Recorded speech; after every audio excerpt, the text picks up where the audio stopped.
Arratsaldeon guztioi, eskerrik asko Euskaltzaindiari, Jose Ramoni ere eskerrik asko gomiteatik. Adur eta biok, arkitektoak gara, bere kasuan administraritza publikoan egiten du lan, nire kasuan eraikuntzaren esparruan.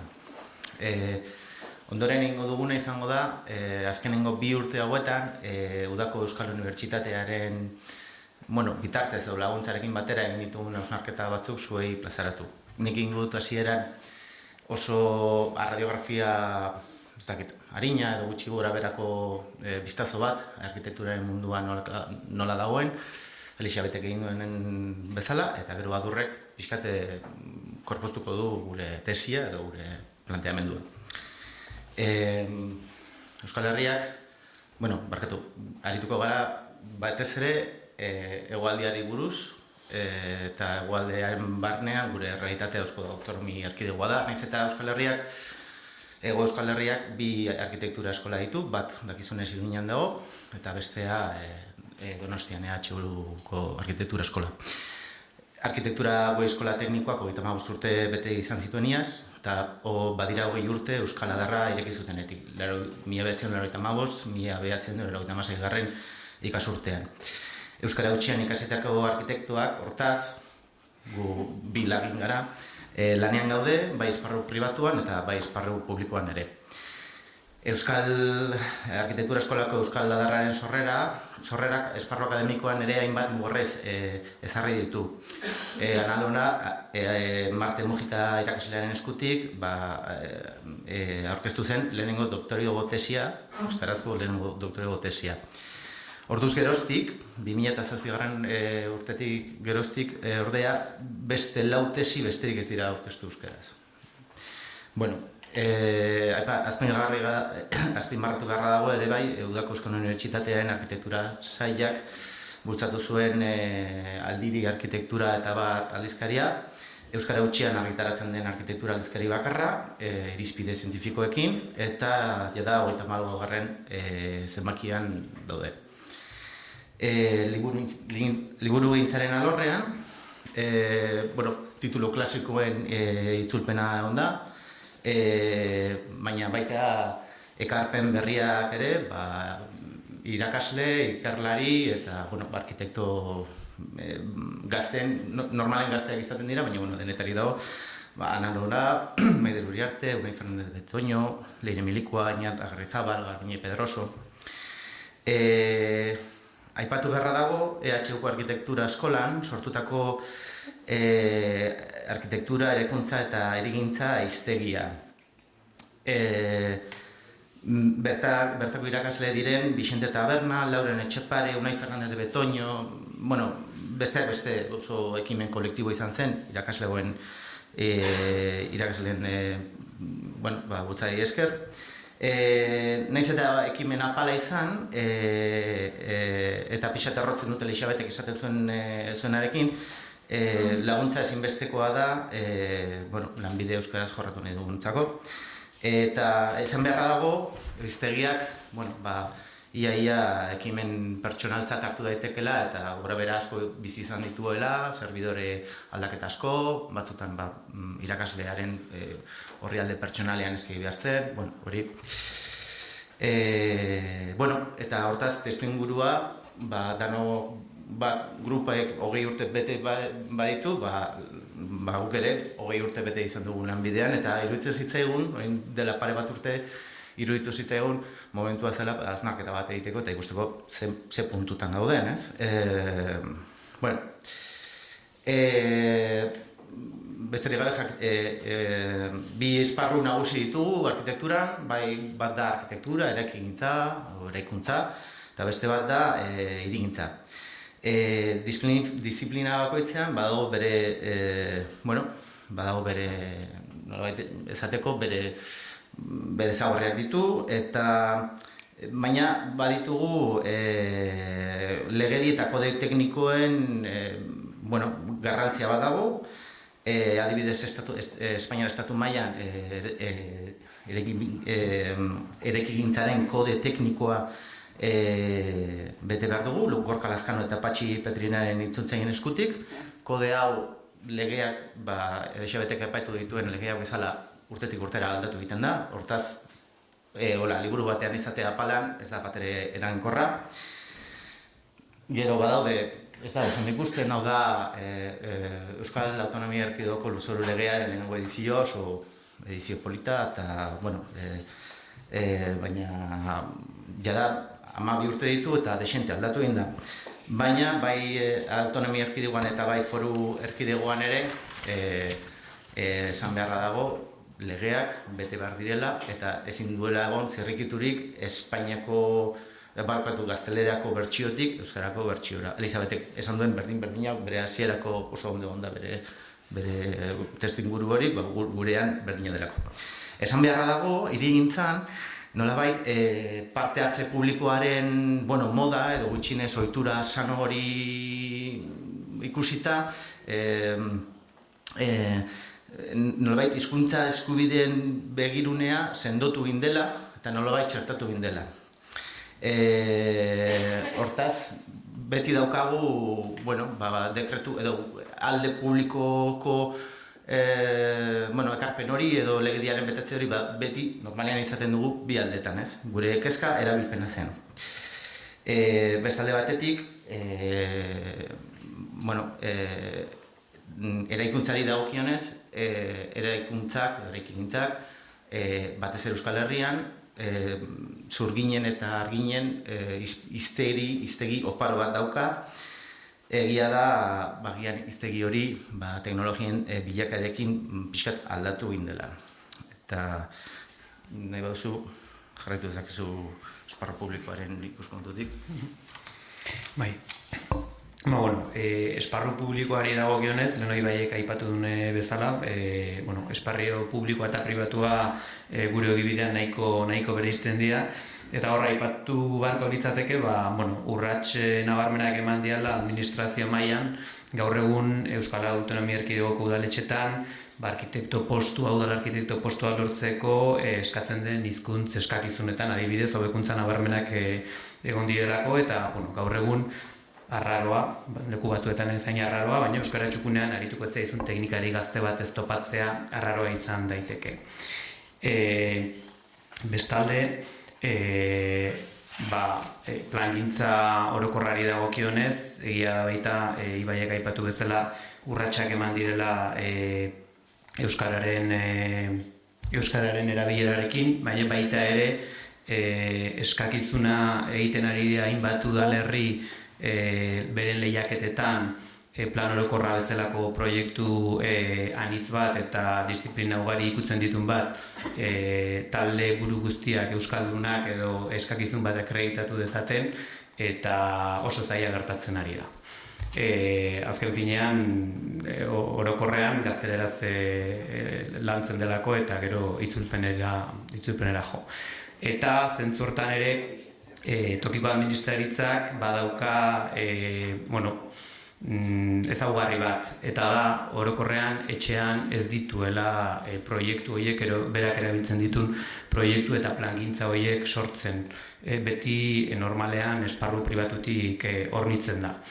Eta orduan gertatzen dena da, nahiz eta elebitan eskatu ia beti gazteleraz ekoizten dela eta gero itzuli. Beraz, esparru pribatura jotzen baldin badugu, garrantzitsua da hori azpimarratzea. Esparru pribatuak berezkoa duen eremutik haratago, esparru publikoan ere eragin handia daukala.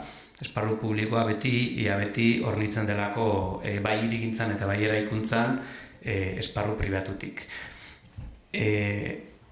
Aipatu da, hirigintzaz aipatu da azkenean itzulpengintza dela nagusi, baina eraikuntzaren esparrura jotzen baldin badugu, gertatzen dena da, aipatu da, nahiz eta arkitektura eskolan Euskal Adarra sortu zenetik, euskaraz ikasitako arkitekto belaunaldi oso bat dagoeneko lanean bagabiltzan, datuak nahiko kezkagarriak direla. UEU kantolatutako arkitekto euskaldunen azken topaketan, bertan bildu ginen arkitekto guztiek, adirazi zuten, esparru pribatuan zebiltzenak behin-behin, nahiz eta bezeroarekin euskeraz egin, naiz eta beraiek estudioan euskeraz lan egin, orokorrean arkitektura euskeraz bizi, eta sarritan eraikitzailearekin ere obra txikietan euskeraz jardun, proiektuak gazteleraz burutzen dituztela. Salbuespen txikiren bat badago, proiektu txiki batean, obra txiki batean, proiektu osoa ez danean, baino egoera hori da. Eta honek errealitatearen distortzio larri bat sortzen du, benetan bai beraien bizitzan eta beraien lan jardunean euskeraz diharduten profesionalen ekoizpena ia beti gazteleraz ematen delako. Tamalez, adierazpen horiek topaketa hauetatik haratago berretsi zituen topaketan bertan parte hartu zuen Euskal Herriko Arkitektuen Elkargo ofizialaren dekanoa den Matxalenaka Susok, eta aipagarria baita ere, bere historian zehar lehenengo aldia dela dekano hori euskalduna suertatu zaiguna.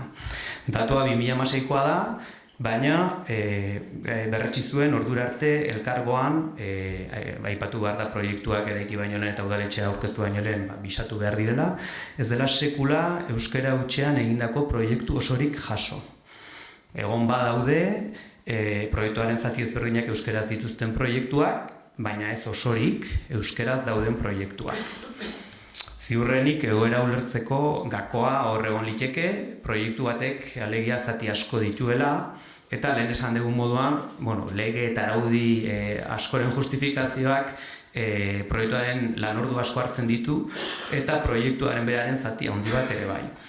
Beraz, proiektu bat osatzen duten, arkitektura proiektuaz edo hirigintza proiektuaz haratago, aurrekontuak, baldintzagiriak, segurtasun eta osasunerako azterlanak, hondakinen kudeaketarako azterketak, eta abar luze batek, garrantzitsua da ulertzea, atal horiek aurretik egindako edo beste proiektu batetik lortutako eredu eta oinarrien gainean egindako birmoldaketetan, birmoldaketa horien bitez sortzen ditugula, ia beti. Ez da sekula hutsetik abiatzen.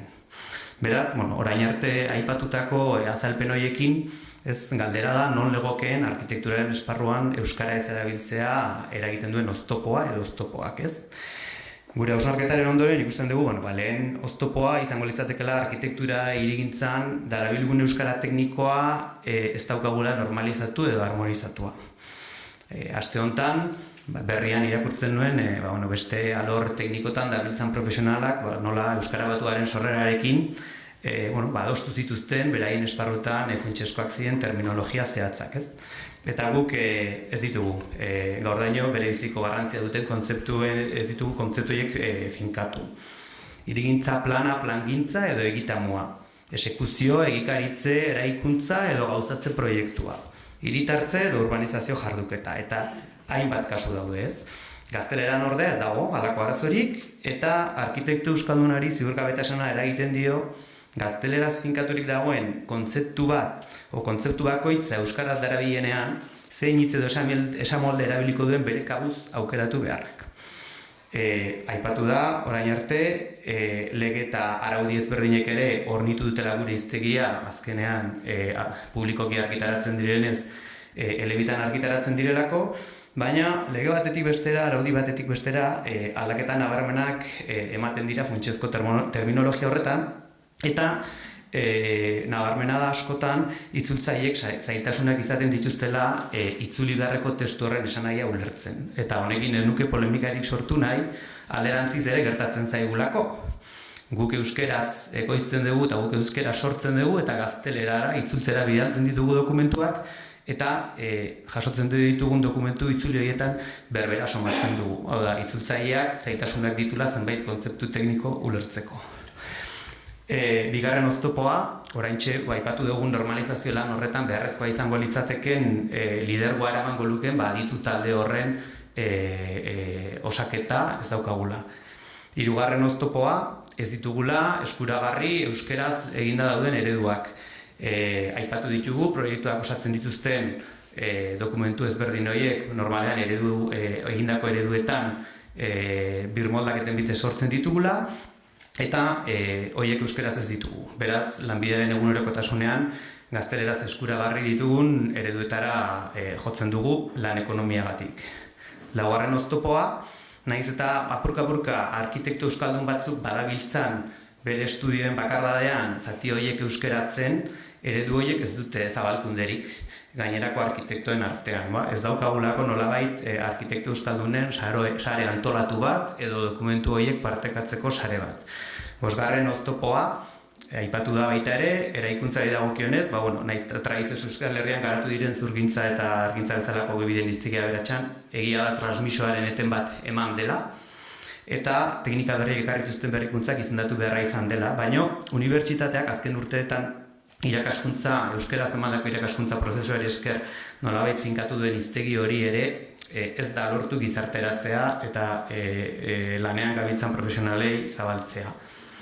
Eta azkenean, egoera honi egoera iraultzeko zeintzuk izango diren ekimenak, uste dugu ekimen kolektibo baten bitartez ez bada ez digula arazoari aurre egingo, eta nolabait lidergoa esparruan gabiltzan profesionalek hartu behar dugula beste esparru teknikoetan egin izan duten bezala.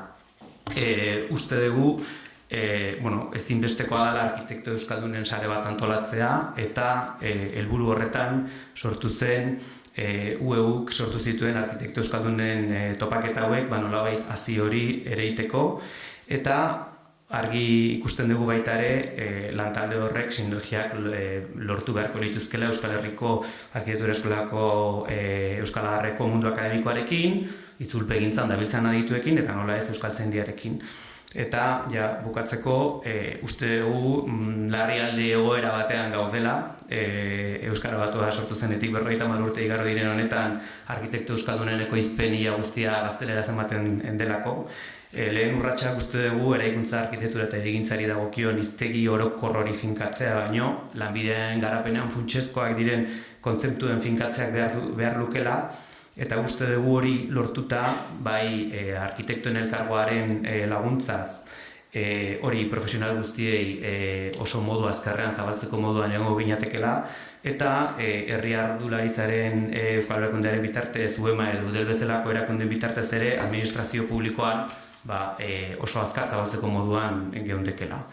Eta uste dugu baita ere urrengo urratsa izango litzatekeela leheno aipatu ditugun dokumentu horiek, euskarazko dokumentu horiek finkatutako parametroien arabera jasotzea eta beharrezkoa den sarearen bitartez guztien eskura jartzea. Ikusten duzu moduan, guk euskarara itzultzetik euskaraz sortzera igarotzeko bide horria nolabait finkatu dugu edo finkatzen ari gara eta ea ibilbideari ekiteko indarrak eta beharrezko izango ditugun laguntzak izaten ditugun. Eskerrik asko.